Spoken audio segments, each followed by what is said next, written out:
আসলে এখানে খুব বেশি কিছু খরচ হওয়ার মতো বেশি কিছু নাই। কারণ কিছুটা হয়েছে, এটা negligible, number one. Number two, গণতন্ত্র চর্চা করতে গেলে কোনো কর্মসূচির জন্য যদি টাকা খরচ হয়, এ টাকা তো আমাদের খরচ করতেই হবে। কারণ আমরা জাতীয় নির্বাচনে তো কোটি কোটি টাকা, শত কোটি টাকা, তারও বেশি নির্বাচন খরচ হচ্ছে।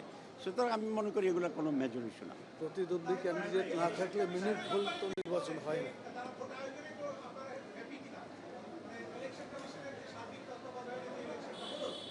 আমরা ইলেকশন কমিশন যেরকম জাতীয় নির্বাচনে কিছুটা কারচুপির পক্ষে ভূমিকা নিয়েছিলেন, এখানে সেরকম হয়েছে বলে মনে হয় না। সুযোগ ছিল না, সুযোগ ছিল না।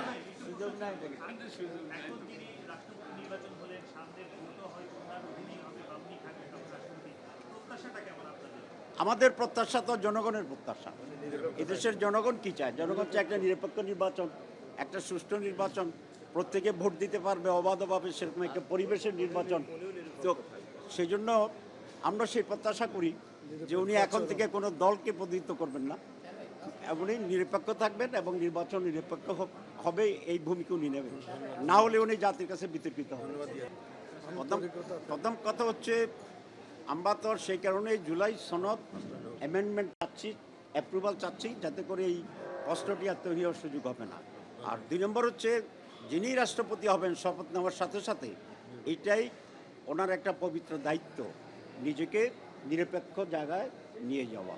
যদিও এটা সহজ হবে না, কিন্তু আমি মনে করি ফখরুল আলমগীর সাহেবের মতো লোক যদি সিনসিয়ার হন, সিরিয়াস হন, তাহলে এটা ওনার পক্ষে সম্ভব। আজকে বাংলাদেশের রাজনীতি ইতিহাসে কিছুটা ব্যতিক্রমধর্মী একটা বিষয় ঘটেছে। আপনারা জানেন, এর আগে মাত্র একবার প্রেসিডেন্ট নির্বাচন হয়েছিল সংসদ সদস্যদের মাধ্যমে, যেখানে আওয়ামী লীগের পক্ষ থেকে বদরুল হাসান চৌধুরী বিচারপতি, উনি ক্যান্ডিডেট ছিলেন। এবার দুইজন ক্যান্ডিডেট হয়েছে, সরকারি দলের একজন ক্যান্ডিডেট ছিলেন এবং আমরা বিরোধী দল পক্ষ থেকেও আমরা একজন ক্যান্ডিডেট দিয়েছি। আজকে সেটার উপর নির্বাচন হয়েছে। সেই নির্বাচনে আমাদের প্রার্থী পরাজিত হয়েছেন, কম ভোট পেয়েছেন অপেক্ষাকৃত। আর জনাব ফখরুল ইসলাম আলমগীর সাহেব ভোটে প্রেসিডেন্ট নির্বাচিত হয়েছেন। আমরা ওনাকে অভিনন্দন জানাই, যেহেতু নির্বাচিত প্রেসিডেন্ট সকলের প্রেসিডেন্ট। আমরা আশা করি উনি প্রেসিডেন্টের শপথ গ্রহণ করার পর থেকেই একজন নিরপেক্ষ ব্যক্তিতে রূপান্তরিত হবেন এবং উনি কোনো দলের পক্ষে কাজ করবেন না। উনি দেশের পক্ষে, জনগণের পক্ষে এবং গণতন্ত্রের পক্ষে অত্যন্ত বলিষ্ঠ ভূমিকা পালন করবেন। এটা জনগণের প্রত্যাশা প্রেসিডেন্টের কাছে এবং এটা আমাদেরও প্রত্যাশা। আজকে যে নির্বাচনটা হয়েছে, সেখানে এমপিরা দলের বাইরে গিয়ে নিজের পছন্দের ক্যান্ডিডেটকে ভোট দেওয়ার সেই সুযোগটি ছিল না।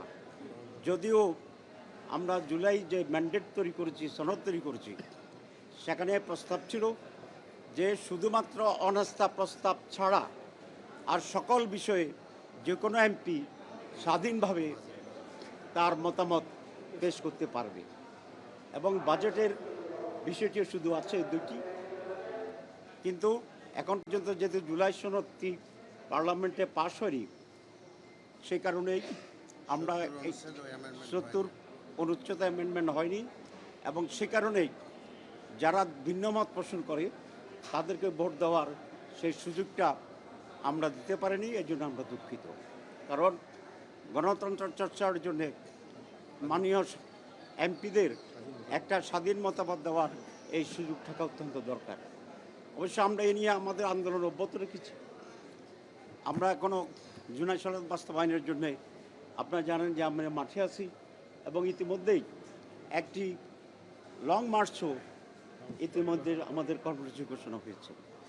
তো আমরা এই নির্বাচনে অংশগ্রহণ করার পিছনে যে মৌলিক কারণগুলো ছিল, প্রথমটি হচ্ছে দেশের গণতান্ত্রিক চর্চা থাকা উচিত এবং এই সমস্ত চর্চার মাধ্যমে গণতন্ত্র আরও সুষম হতে হবে, এটা আমরা আশা করি। 2 নম্বর হচ্ছে শেষ হয়নি এবং আমরা মনে করি সামনে তৃণমূলের নির্বাচন আছে, তারপরে লোকাল গভর্নমেন্ট ইলেকশন আছে। এই সমস্ত ইলেকশনেও প্রত্যেকেই তার নিজস্ব মতামত দেওয়ার সেই সুযোগটি যেন থাকে, সেই ব্যাপারেও আমরা সরকারি দলকে উদ্বুদ্ধ করার চেষ্টা করছি, আমরা দাবি জানাচ্ছি। এবং সেটা যদি হয় তাহলে গণতন্ত্র আরও বেশি প্রাতিষ্ঠানিক রূপ লাভ করবে বলে আমরা আশা করি। তো আমরা এটা জানতাম যে আমাদের বিজয় সম্ভাবনা একেবারেই ক্ষীণ, যেহেতু পার্লামেন্ট মেম্বারদের রেশিও ভিন্ন রকম আছে। তারপরে আমরা করছি এই জন্য যে যেটা আমি বলেছি, গণতন্ত্রের চর্চাটা এখানে যাতে ভালো হয়। তো এটা একটা কারণ। 2 নম্বর কারণ হচ্ছে আমাদের হিউজ নাম্বার অফ বিরোধী দলের সদস্য আছে, ইট ইজ অ্যারাউন্ড 90। সুতরাং সেখানে একটি নির্বাচনে অংশগ্রহণ করার মতো একটা সুযোগ যেহেতু আছে এবং এটা পটেনশিয়াল একটা অপরচুনিটি ছিল, সেই জন্য আমরা নির্বাচনে অংশগ্রহণ করেছি। তো আমরা সেই আশাবাদ আবারও ব্যক্ত করতে চাই যে নির্বাচিত প্রেসিডেন্ট নিরপেক্ষভাবে, দক্ষতার সাথে এবং দেশপ্রেমের পক্ষে উনি তার ভূমিকা পালন করবেন। এবং সরকার, আমরা আশা করি সরকার জুলাই সনদ বাস্তবায়নের জন্যে সেখানে ভূমিকা নেবেন এবং এটি একটা আইনগত ভিত্তি এখানে পাবে বলে আমরা আশা করি। দেশের বিদেশের নানা জনের সাথে আমাদের মত বিনিময় হয়। জুলাই সনদের ব্যাপারে এদেশের মানুষ যেরকম 70%-এরও বেশি এখানে রায় দিয়েছে, ঠিক বিদেশেরও অনেক বন্ধুরা বলে যে আপনাদের এই অ্যামেন্ডমেন্ট এবং পরিবর্তনগুলো বাংলাদেশের ডেভেলপমেন্টের জন্য, গণতন্ত্রের জন্য একটি অপরিহার্য, এবং সেই দিকে তাদেরও এখানে মত এবং সমর্থন রয়েছে। তো আমরা আশা করি সময়ের ব্যবধানে সরকারি দলের শুভবুদ্ধির উদয় হবে এবং জনগণের কল্যাণে যা যা প্রয়োজন এই পার্লামেন্টে তারা সে সমস্ত আইন নিয়ে আসবেন এবং সে সমস্ত বিষয়ে আমাদেরও সমর্থন থাকবে। আপনাদের সবাইকে আমরা ধন্যবাদ জানাচ্ছি, সাথে সাথে আজকের নবনির্বাচিত প্রেসিডেন্টকেও আমরা অভিনন্দন জানাচ্ছি।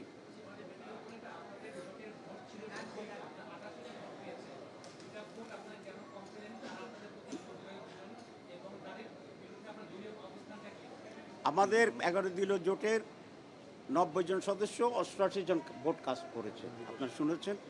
একজন বিদেশে আছেন, উনি এখানে আসতে পারেন নাই। আরেকজনকে একটা বিশেষ কারণে আমরা আমাদের দল থেকে বহিষ্কার করেছি। সুতরাং সেই হিসাব করলে আমাদের প্রায় 100% প্রেজেন্ট আছে।